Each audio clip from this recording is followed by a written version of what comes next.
The kitchen clock ticked past midnight, its rhythm a steady companion to Clara's late-night calculations. She sat at her worn oak table, surrounded by stacks of receipts, bank statements, and a ledger she'd kept for years.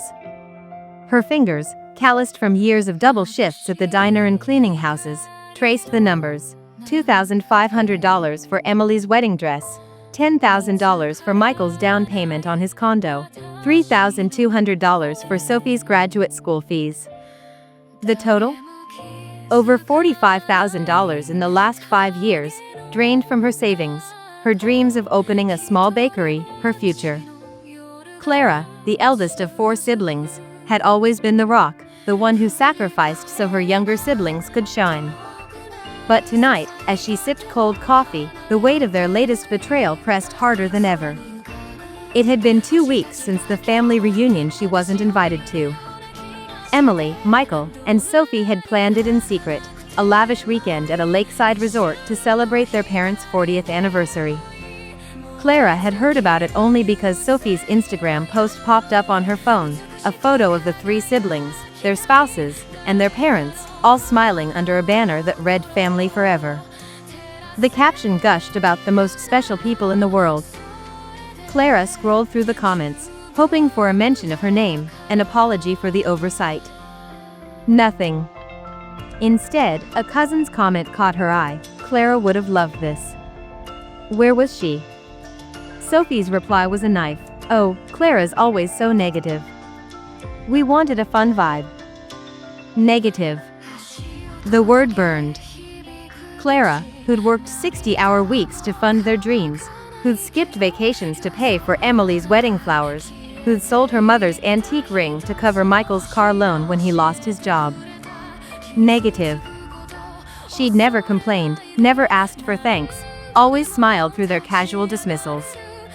But this was a public erasure, a declaration that she wasn't part of their forever family. The ledger in front of her told a different story, one of love measured in dollars, in sleepless nights, in dreams deferred. Clara closed the ledger and leaned back, her chair creaking. At 42, she felt older than her years, her dark hair streaked with premature gray, her hands rough from labor. She'd raised her siblings after their father left when she was 18, their mother too broken to cope. Clara had dropped out of college, taken any job she could find, and made sure Emily, Michael, and Sophie never felt the sting of poverty.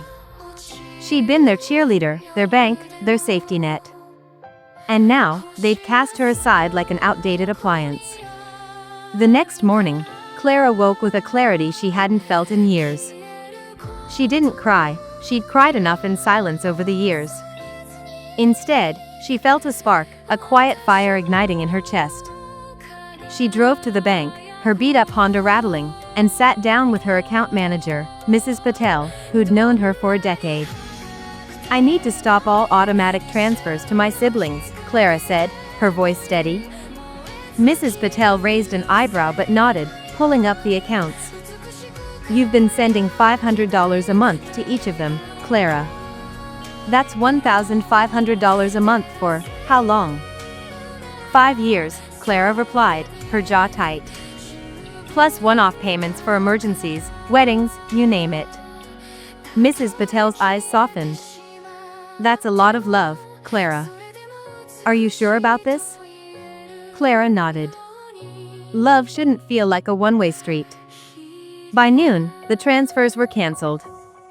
Clara felt lighter, like she'd shed a heavy coat. But she knew this was just the beginning. Her siblings would notice the missing money soon enough, they always did. Sure enough, by evening, her phone buzzed with a text from Emily. Clara, the payment for my car loan didn't go through. Can you fix it? Urgent. Clara stared at the screen, her thumb hovering over the reply button. Then she turned off her phone and went to bed. The next day, Michael called. Clara, what's going on? The condo payment bounced. You know we're tight this month. His tone was impatient, as if she'd failed at her job. Clara took a deep breath. I'm not paying anymore, Michael. You're 35. You've got a job. Figure it out. There was a long pause. What? Clara, you can't just cut us off. We depend on you. Depend on me? Clara's voice was calm but sharp. I've been your ATM for years. I wasn't invited to your family forever reunion. You called me negative. I'm done. Michael stammered, that was a misunderstanding. Sophie didn't mean it like that. But Clara hung up, her heart pounding. For the first time, she'd said no. It felt like breaking a chain. Over the next week, the calls and texts escalated. Sophie sent a long voicemail, her voice syrupy with fake concern. Clara, we're worried about you. This isn't like you. Are you okay? Can we talk? Clara didn't respond. Instead, she started sorting through her life. She found old sketchbooks from her teenage years, filled with recipes and drawings of cakes she'd dreamed of baking. She'd wanted to open a bakery, but every spare dollar had gone to her siblings. Now, at 42, she wondered if it was too late. It wasn't just the money. Clara realized she'd lost herself in their needs. She hadn't seen her best friend, Lila, in years because she was always too busy helping her siblings. She hadn't taken a vacation since she was 25, when she'd saved for a weekend in the mountains, only to give the money to Emily for a crisis. Clara's life had become a series of sacrifices, each one chipping away at her own dreams. Then came the confrontation. A Saturday morning, 2 weeks after the reunion snub, Clara opened her apartment door to find all 3 siblings standing there uninvited. Emily held a bouquet of cheap flowers, Michael carried a bottle of wine, and Sophie wore her best concerned sister face. Behind them was a man Clara didn't recognize, a middle-aged guy in a suit, holding a briefcase. Clara, we need to talk, Emily said, pushing past her into the apartment. The others followed, the stranger included. Clara's stomach twisted. This wasn't a friendly visit.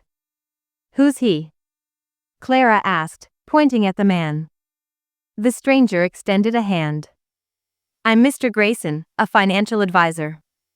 Your siblings are concerned about your recent decisions, Ms. Bennett. Clara didn't shake his hand. Concerned about my decisions? Or about the fact that I stopped paying for their lives? Sophie stepped forward, her eyes wide with fake tears. Clara, you're not yourself. You've always taken care of us, and now you're acting erratic. We're worried you're having some kind of breakdown. Clara laughed, a sharp, bitter sound. A breakdown? Because I stopped sending you money? Because I realized I'm not your servant? Michael's face reddened. That's not fair, Clara. You've always wanted to help. We're family. Family? Clara's voice rose. Family doesn't exclude you from a reunion and call you negative on social media. Family doesn't treat you like a bank and then act shocked when the vault closes. Mr. Grayson cleared his throat. Ms. Bennett, your siblings have asked me to assess your financial competency. They're concerned your recent actions suggest instability. We've prepared documents for a conservatorship. Clara cut him off. A conservatorship? You think I'm incompetent because I won't fund your vacations anymore? She turned to her siblings, her voice ice cold. Get out. All of you. Emily's tears vanished, replaced by a scowl. You can't do this, Clara. We have rights. You've been supporting us for years, it's basically a contract. We've made plans based on your help. Plans? Clara snapped. Like what? More vacations I'm not invited to? More weddings I pay for but don't attend? I've given you $45,000 in 5 years. $45,000. From my savings, my overtime, my dreams. And you repay me by trying to declare me crazy? Sophie's voice turned pleading. Clara, you're our sister. We love you. We just want to make sure you're okay. Lies, Clara said, pointing to the door. You love my money. You don't even know me. Out. Mr. Grayson tried again. Ms. Bennett, if this escalates to court, a judge could. Court? Clara interrupted. Let's go there.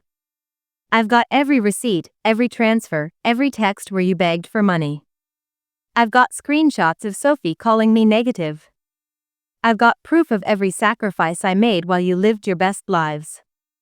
You want to fight? I'm ready. The room fell silent. Michael looked at his feet, Emily clutched her flowers, and Sophie's fake tears dried up. Mr. Grayson packed his briefcase with a tight-lipped nod. We'll be in touch, he said, but his tone lacked conviction. As they left, Emily turned back. You're going to regret this, Clara. You'll end up alone. Clara met her gaze. I've been alone for years, Emily. The difference is, now it's my choice. The door closed, and Clara stood in her quiet apartment, her heart racing but her mind clear. She wasn't the broken woman they thought she was. She was done being their doormat. The next morning, Clara called Lila, her old friend, and they met for coffee. Lila listened as Clara poured out the story, her voice cracking only once. I don't know who I am anymore, Clara admitted. I've been their sister, their mother, their bank. But me? I've forgotten who that is. Lila squeezed her hand. You're Clara. The girl who baked the best cookies in high school. The one who planned to open a bakery and name it after her mom. You're still in there. You just need to find her. Inspired, Clara spent the next weeks rediscovering herself. She enrolled in a baking course at the community college, using the money she'd saved by cutting off her siblings. She started sketching recipes again, dreaming of cinnamon rolls and lemon tarts. She reconnected with old friends, joined a book club, and took long walks in the park, remembering the girl who used to laugh freely. But the siblings didn't give up easily. A month later, Clara received a letter from a lawyer, claiming her siblings were suing for financial abandonment and seeking control of her assets. The audacity shocked her, but she was ready. She hired a lawyer, Ms. Torres, a sharp woman who specialized in family disputes. They're bluffing, Ms. Torres said, reviewing Clara's meticulous records. You've got a paper trail that shows years of exploitation. No judge will side with them. Ms. Torres was right. At the hearing, Clara presented her ledger, bank statements, and screenshots of Sophie's social media post. The judge, a stern woman with kind eyes, looked at Clara's siblings with disapproval. You've taken advantage of your sister's generosity for years, she said. Ms. Bennett has every right to control her own finances. This case is dismissed. As Clara left the courtroom, Emily tried to approach her, but Clara walked past, her head high. She didn't need their apologies or their fake remorse. She needed herself. 6 months later, Clara stood in front of a small storefront, a grand opening sign above the door. Clara's Corner Bakery was written in elegant script, a tribute to her mother and her rediscovered dreams. Inside, the air smelled of fresh bread and vanilla. Lila and her new friends from the book club filled the space, toasting with coffee mugs. Clara's cinnamon rolls sold out in an hour. Her siblings tried to reconnect, sending messages about starting over, but Clara kept her distance. She'd learned a hard lesson: love isn't measured in dollars or sacrifices. It's in mutual respect, in shared moments, in showing up. Clara had spent years giving everything to people who gave nothing back. Now, she was building a life for herself, one pastry at a time. As she locked up the bakery that night, Clara looked at her reflection in the glass door. The gray in her hair seemed less like a burden, more like a badge of survival. She smiled, a real smile, and whispered to herself, "Welcome back, Clara."